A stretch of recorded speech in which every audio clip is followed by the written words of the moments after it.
हजरत अब्दुल्ला बिन शद्दाद कहते हैं कि मैं हुजूर अलैहिस्सलाम के पीछे नमाज में था।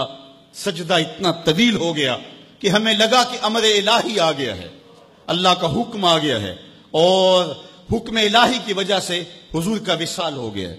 या फिर यूं हुआ है कि कोई वही का नुज़ूल हो रहा है। कहते हैं मैंने थोड़ा सा सर उठा के देखा तो क्या मंजर देखता हूं कि हुसैन इब्न अली हुजूर की पुश्त पर बैठे और मेरे आका सजदे को तूल दे रहे हैं।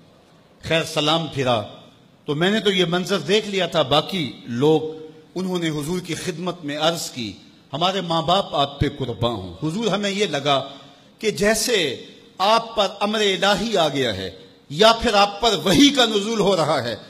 तो आका करीम ने इरशाद फरमाया कि मेरी पुश्त पे मेरा शहजादा बैठा था। अल्लाह अकबर, हुजूर हुसैन इब्ने अली के लिए सजदे को तूल दे रहे हैं।